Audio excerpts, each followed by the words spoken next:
Waheguru Ji Ka Khalsa, Waheguru Ji Ki Fateh.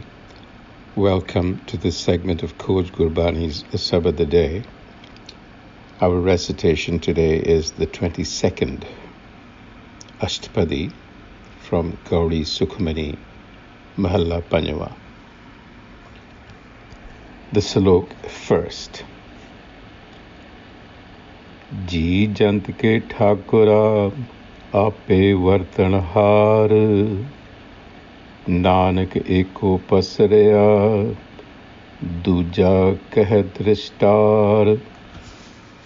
So the theme of this Ashtapadi is that it is the self, that supreme being, whose essence is scattered through and through in its own creation, and that we are simply creatures and instruments in the hands of this supreme being, and we are employed or deployed, if you will, as it pleases. So Ji Jant ke Thakura, O Master of all beings and creatures, Ape Vartanhar, you employ us as you please. Vartan means to use. It also could be read as you are omnipresent, you prevail everywhere. Either way, the one that is all pervasive is also the one that employs us as its instruments. Nanak eko pasrya. It is just that one consciousness that is scattered everywhere. Nanak says, I cannot see another. That's the introductory salok, and the Ashtapadi is an expansion around this theme. So in the first para or section of the Ashtapadi, आप कथ आप सुनने हार आप एक आप विस्तार जात इस पावे ता सृष्ट उपाय अपने पाणे लय समाए. Those are the first couple of lines. And what is being said here is that it is that one, that supreme being, that brought forth the world as it pleased, and it takes residence in it. Jant is pave, as it pleases. Tasrisht upay, it creates. Apne pane lay samay, and when it so pleases, the world will dissolve back. Ape ek ap bisthar, the one is its own expanse. There is no other. It controls everything. And when it so pleases or desires, it bestows the gift of self-knowledge to those that are devoted to it.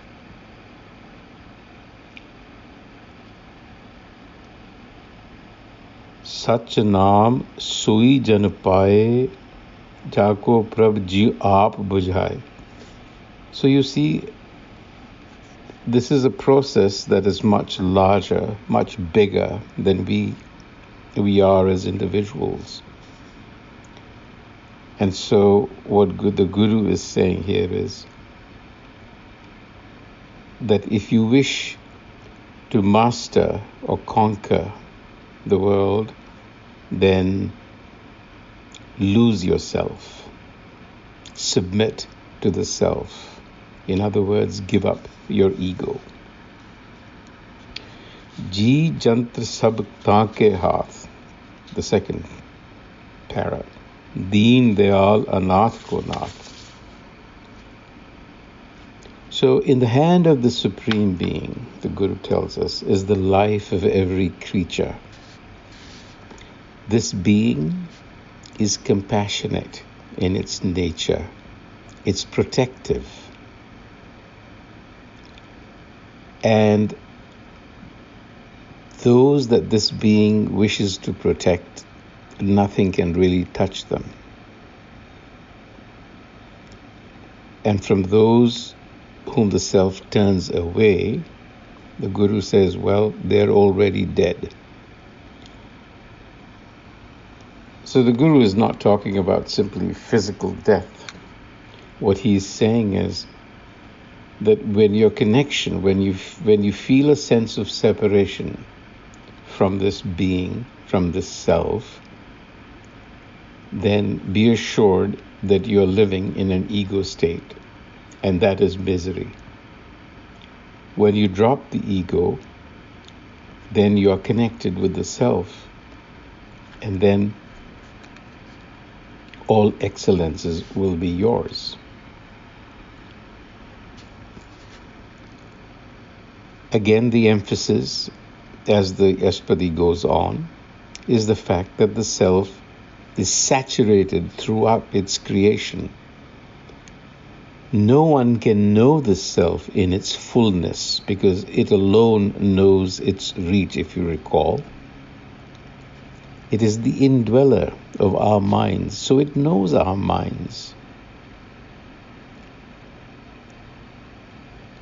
And it provides for its creatures in diverse ways. The Guru is trying to establish with us that we should learn to recognize the hand of the self in everything that is going on. That is where the Guru is pushing us. Try and learn to see, and obviously this is not physical sight, but this is intuition that you have to develop. That things are really not in your control. That there is a system that is much larger than you are. You're a part of it. You're part of a very vast network. So you need to understand how this operates. Jan laga har ek nae tiski aas na birthi jaye. Now, you see, for those who wish for self-knowledge, those who really want to connect, the fourth stanza of the a-sabad-a-day gives us a sense. So the devotee, the servant, you have to realize that this is a master-slave relationship. We are the slaves, the self is the master. So the servant obviously should submit to the self if it is to be happy.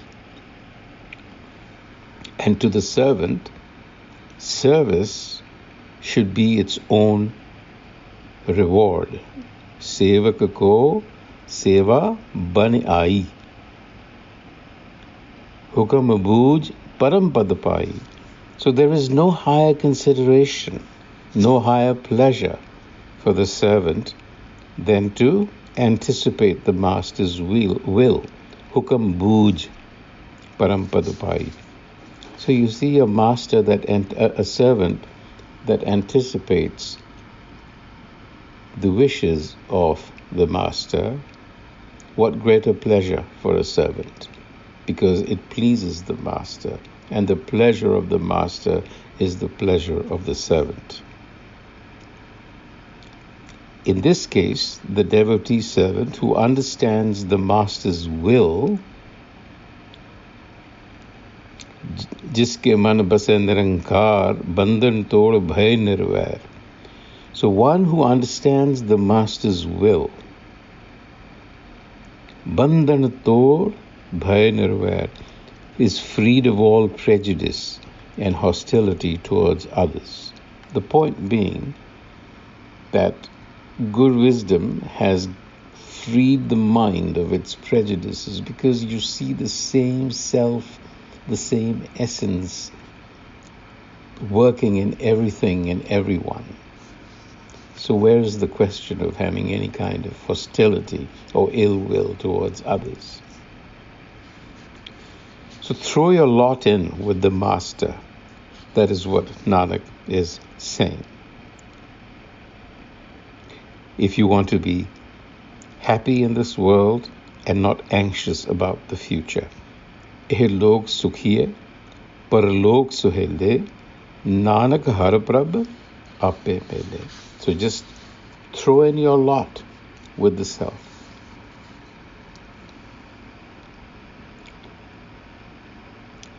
And so, if you wish to find peace and fulfillment, follow in the footsteps of the devotee servant, also known as the Bhagat. Make the best use of the gift of life by joining the fellowship of the good enlightener. Sadh Sangh Mil Karo Anand. And then you learn to shape your character with divine qualities and self-knowledge. Gun Gavo Prabh Paramanand. And that is the way to deliver yourself from ignorance and come to discern the self that pervades everything. Make a success of your life. Durlabh deh ka karo udhar. Amrit bachan har ke gun gao. Again and again. Pran taran ke eh swav. This is the only way. Aठ पहर प्रभ पेखो नेरा. Always see the self to be present. This is the cultivation of intuitive awareness.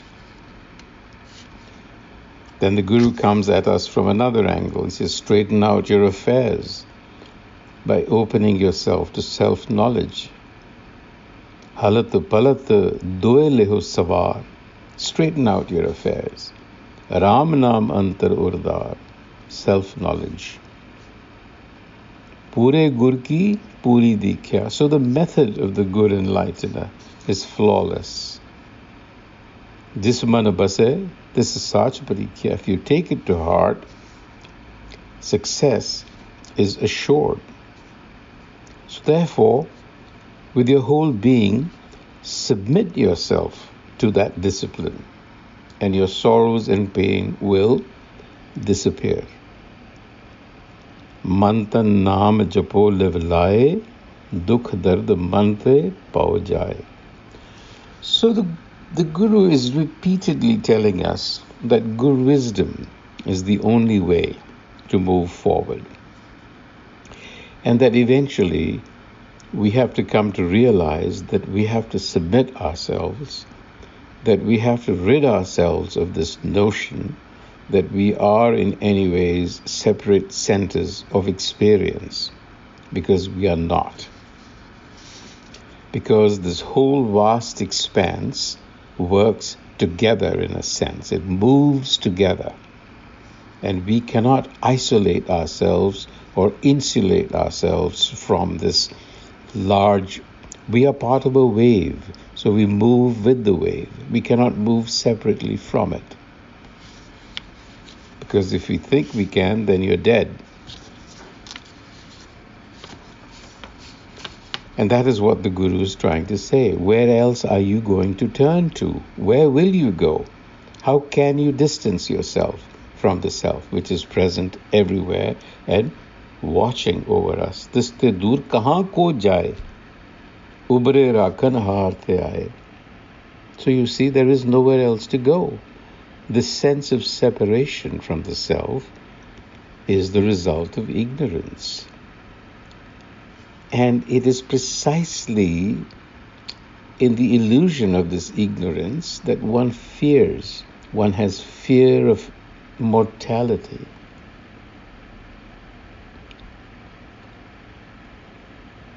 So you see, nirbhav jape, sagal bhav mite, prabh kirpa te prani chute. So if you wish to free yourself from this fear, you have to free yourself of ignorance.